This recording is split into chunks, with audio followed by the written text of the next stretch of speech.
Hello, welcome.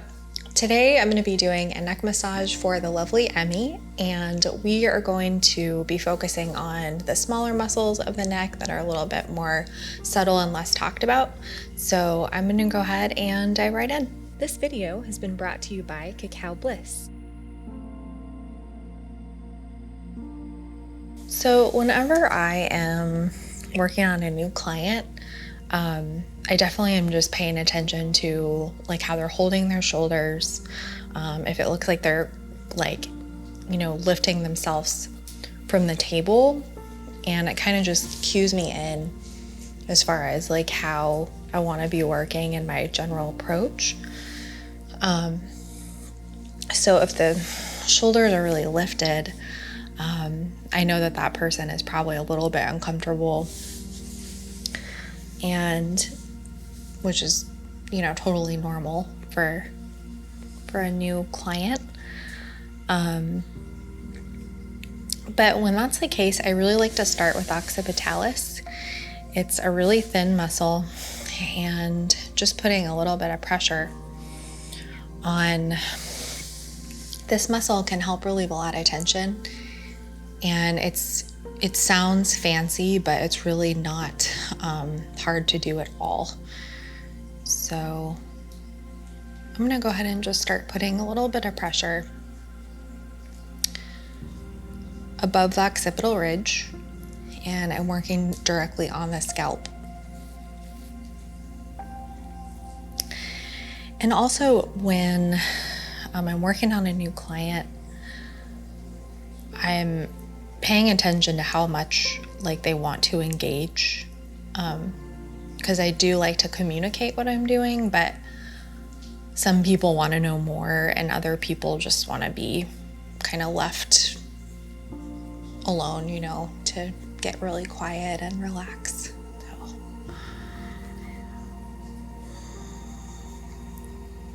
And it's one thing, it's a lot harder to tune in to your client, the person you're working on, if you're thinking about your personal life or yourself. So you really do have to be other focused when you're doing massage if you want to do it effectively. And I don't like to linger here too long because it can start to feel kind of weird. It's not necessarily the case for clients that I have a history with, because they know what I'm doing. They're able to relax into it a little more. And I'm going to go ahead and just start to work my way around the scalp. I'm going to kind of just touch on these areas that can store a lot of tension that people don't realize. So I'm going to work on this mastoid process a little bit, just putting some more broad pressure around those attachment sites. And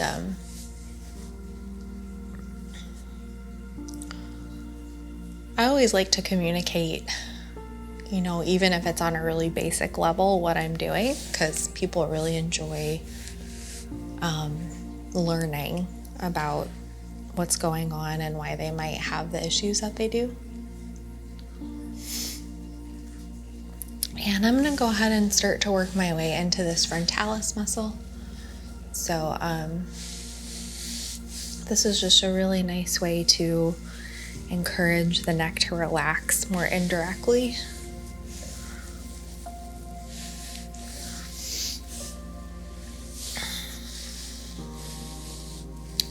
Nothing fancy here.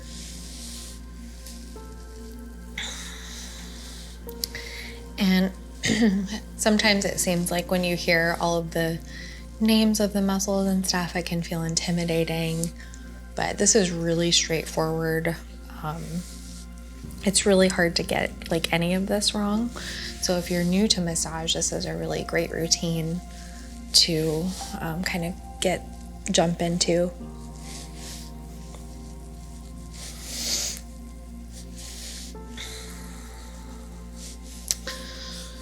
And I'm not really spending a whole lot of time there. Just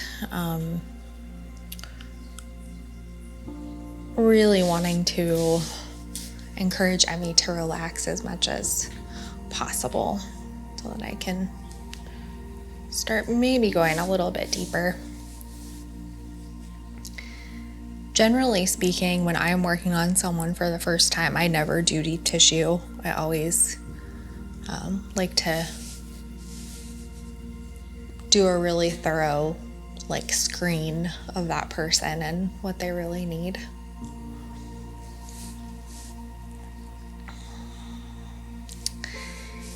And I'm going to go ahead and work my way below the occipital ridge.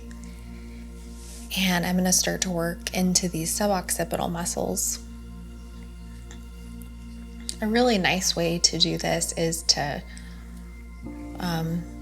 it's like I'm putting pressure towards me. So I'm scooping these muscles into my finger pads and just pulling. That pressure can feel really nice.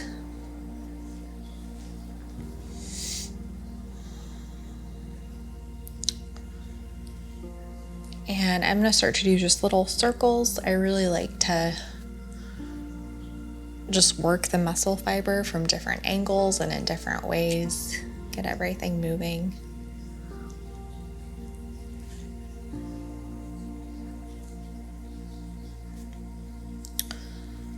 And I'm going to work my way along the occipital ridge. And if you spend enough time, you're going to start to feel some contraction more on one side probably, and you can start to do a little bit of trigger point, just holding, really encouraging that muscle fiber to let go and stretch.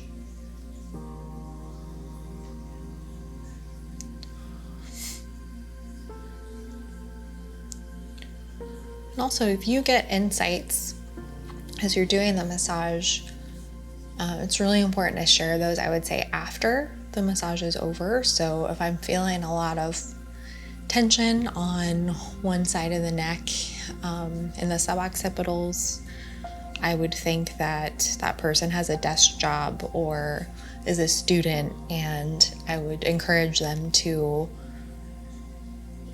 just do any sort of stretching routine that opens up the pectorals and the chest, and just little things like that can be really nice to share with your client.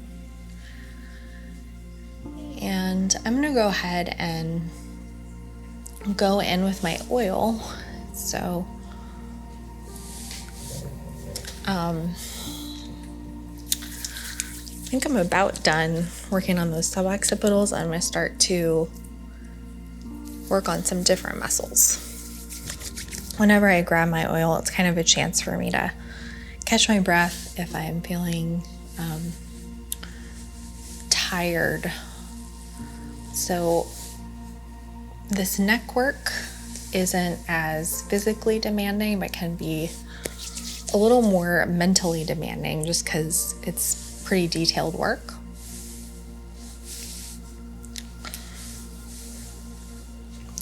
And I'm always trying to not get oil in my client's hair, but it's not always possible. So I am, I usually go through the same routine more or less when I'm working on these different neck muscles. So I like to start with the upper trap and then work my way around. And I've done this for a while, and I just find that if you go in a certain order, you're going to be more effective. And that order might be different for you, depending on how you work and the techniques that you're using. And if you are someone who wants to learn massage, this technique of, it's an effleurage technique of just running the finger pads up the neck. It's a great way to get really familiar with these different neck muscles. This upper trap.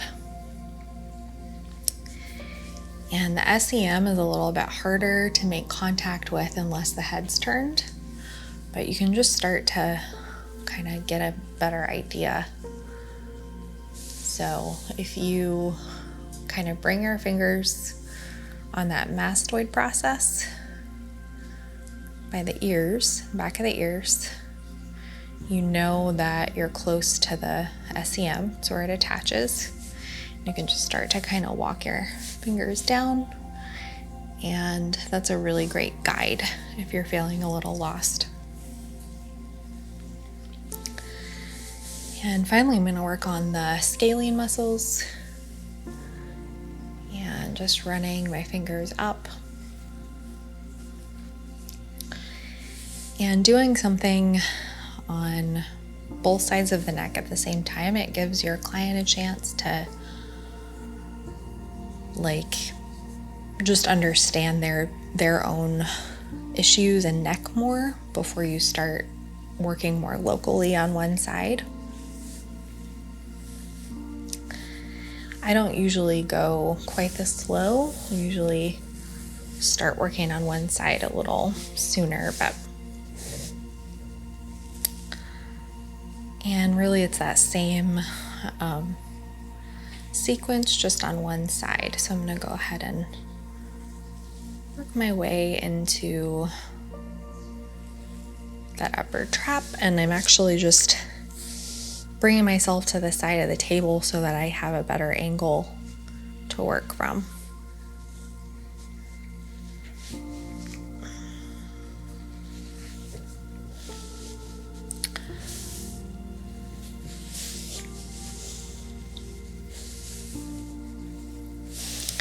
This SEM muscle can be really painful to have worked on, so I'm acting like this is my first time working on ME, and I'm just really scanning the muscle, seeing how it's responding to this more moderate pressure. And deep tissue isn't always the answer. Sometimes it is, but this really depends. And working my way across those scalene muscles. And so when I'm working on that SEM, I'm using my finger pads a little bit more. And as I'm working on these 3 scalene muscles, I'm starting to just use more of a broader surface area.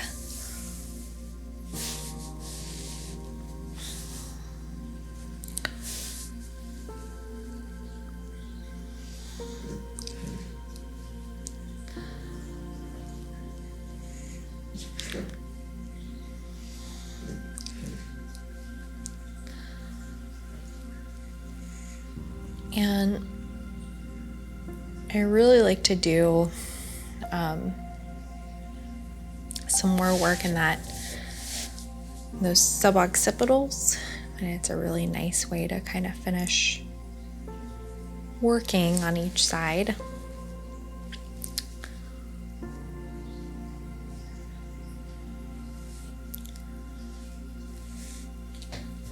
Sometimes just little things that you do can make a big difference. I'm actually putting my left hand on Emmy's frontalis muscle and working on these suboccipitals while putting pressure on that muscle can feel really nice.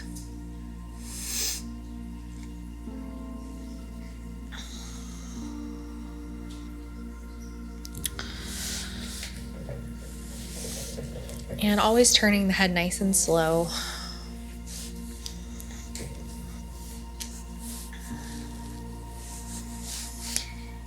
And don't be afraid to, as you work on these different muscles, you can kind of explore different angles of turning the head, and you don't have to stay in the same position the whole time.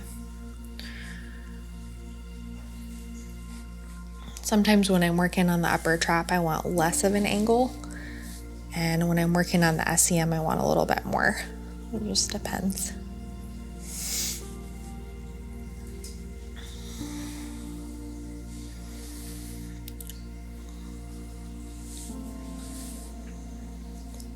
And when you are working on a new client, it's definitely good to, not over talk, but you don't want to be totally silent the whole time either, because that can, make your client feel uncomfortable too.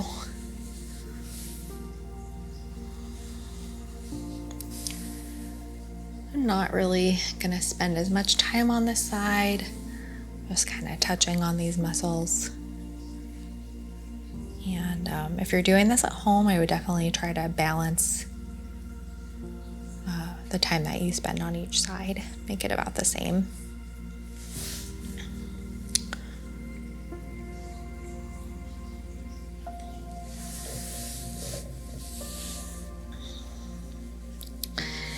And before I forget, I just want to thank a few of our patrons. I'm going to go ahead and finish with a little bit of Scalp, just because it feels nice. I'd like to thank Chris Hoffman, Jeffrey H., and Jay Grady. Thank you all so much for your support.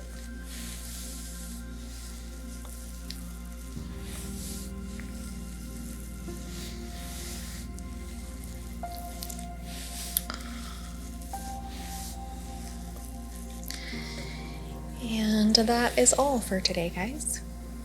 Thank you for joining us today, guys. I hope that you enjoyed today's video. If you benefited from this video, you should check out our Patreon page, where you'll find a lot of exclusive content that I think you'll really enjoy. Look forward to seeing you there.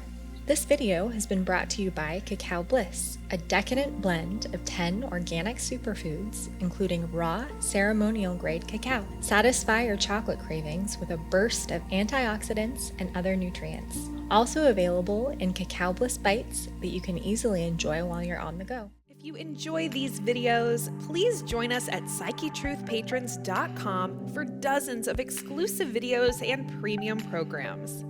We have over 1,000 videos you won't find on YouTube, such as modeling and fashion hauls, exclusive massage videos, ASMR, behind the scenes, bloopers, and much more.